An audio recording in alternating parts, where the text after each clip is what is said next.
Bem, amigos do Bate-Papo BTA, estamos com mais um episódio, agora com o Paulo, do nosso departamento trabalhista, Paulo Rogério. Mais uma vez, a Ingrid, especialista em direito Oi. de família, a Carol, falando de Brasília, do departamento tributário, assim como eu, Dani. Lembrando que esse programa não constitui uma opinião legal, nem uma orientação jurídica de qualquer natureza. Só queria, antes da gente começar, Paulo, mandar um abraço para o Ézio, nosso sócio, que ainda não participou do programa. Ele tem que vir. Mas ele precisa vir. Vamos lá. Entramos na temática trabalhista pela primeira vez aqui no nosso bate-papo. E um assunto interessante, recorrente, foi sugestão do próprio Paulo. A gente vai tratar de justa causa. Paulo, começando do começo. Certo. O que é justa causa e como funciona?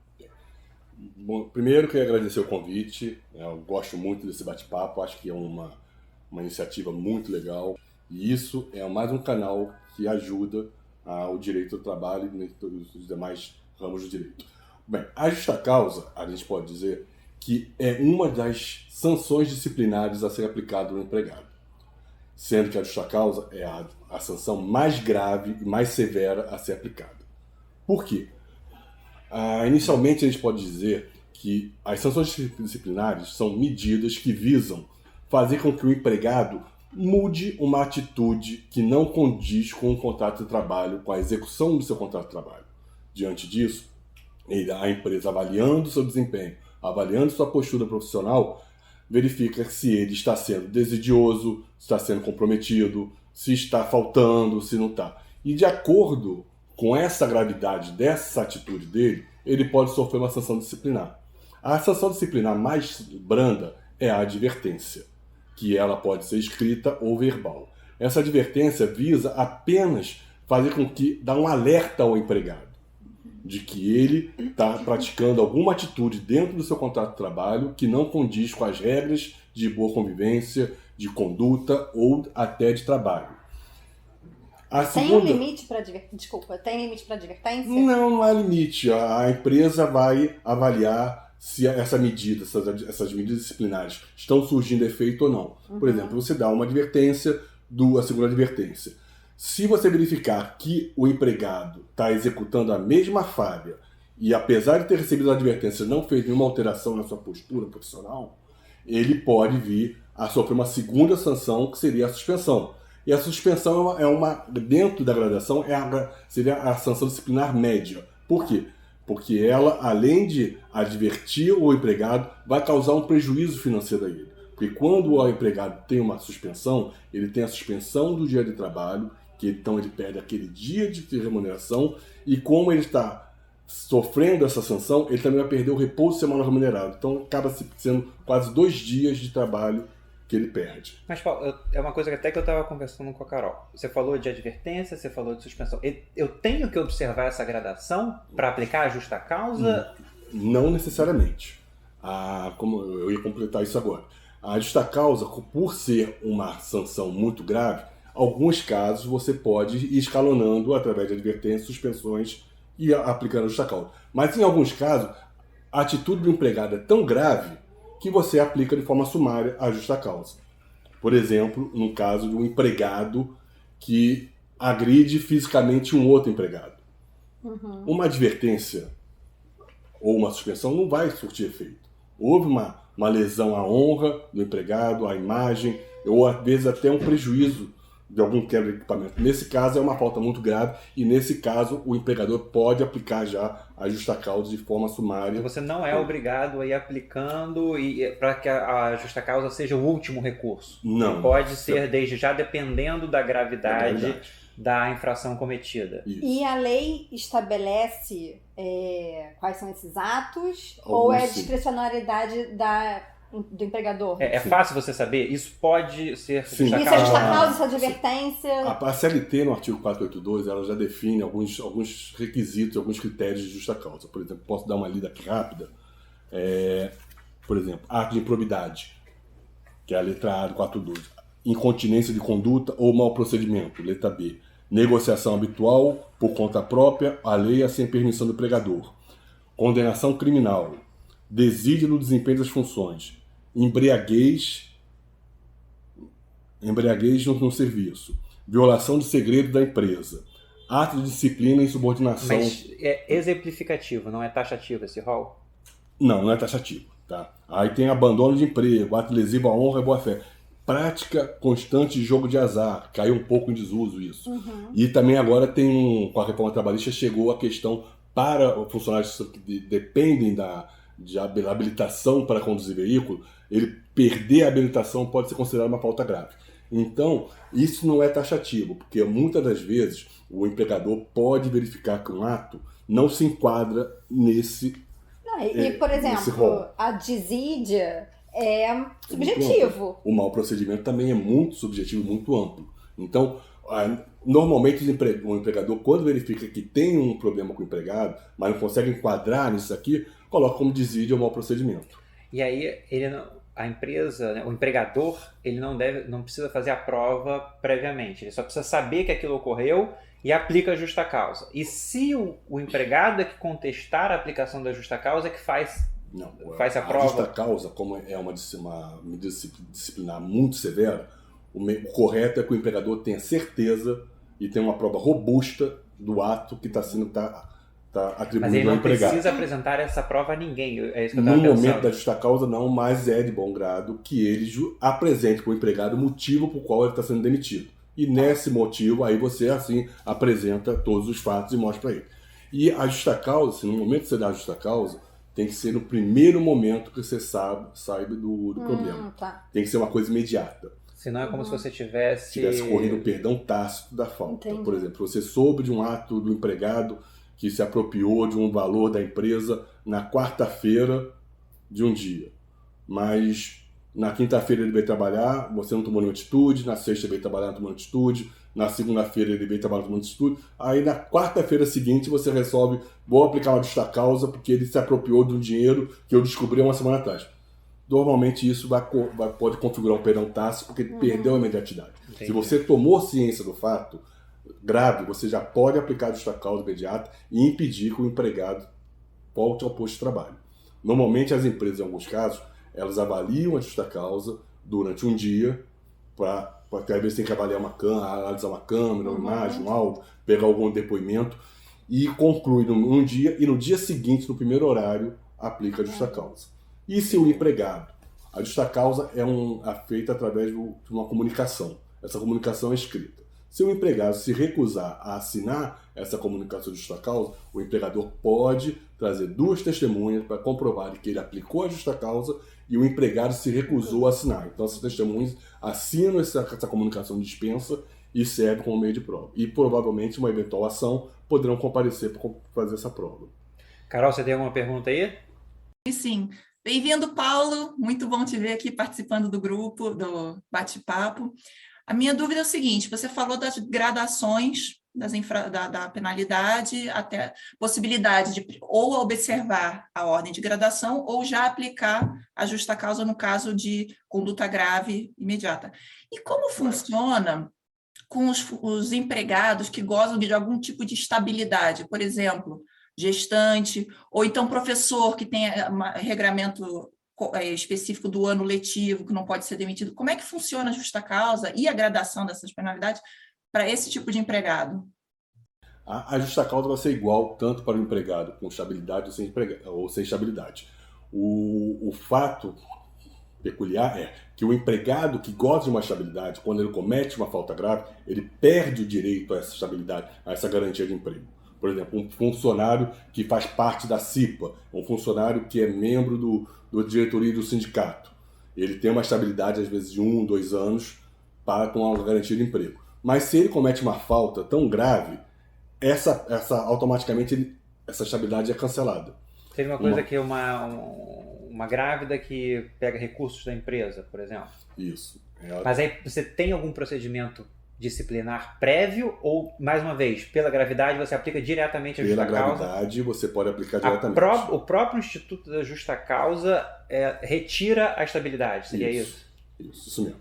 Mas, eu tenho um exemplo muito bom que é um caso de falta grave por gradação. Vamos dizer assim, um empregado que tem uma postura desidiosa e tem o hábito de chegar atrasado e faltar ao emprego.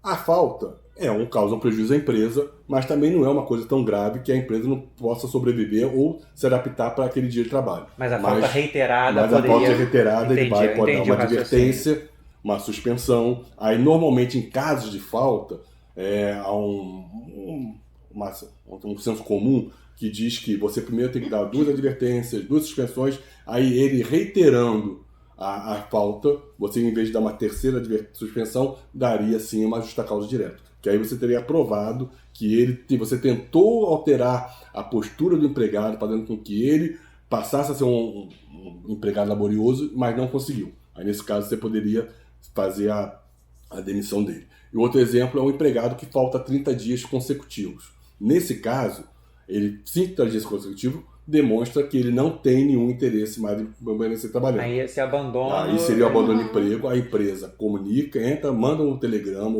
ou uma comunicação por outro meio possível de eletrônico ou não. Pode ser o WhatsApp, por exemplo? Pode ser o WhatsApp. Hoje em dia está sendo muito feito o WhatsApp porque essa questão a pandemia alterou tudo isso. Né? Hoje em dia você pode, em caso, demitir empregado por e-mail, fazer Pode fazer igual aquele vídeo que ficou famoso na internet, que ele fez um... Sim, ele não é muito o gerente usual. Fez uma videochamada com 400 pessoas e todos que estão nesse vídeo estão demitidos. Mais ou menos isso, pode acontecer. Não tem que ser individualizado?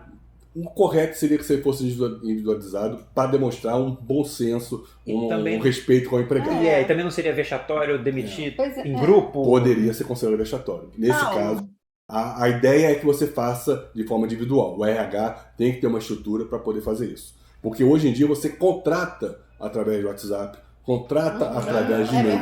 Se você contrata dessa maneira, nada impede que você também rescinde o contrato dessa maneira. Diga, Carol. Você falou, Paulo, em abandono do trabalho, quando a pessoa fica 30 dias sem comparecer fisicamente ao trabalho.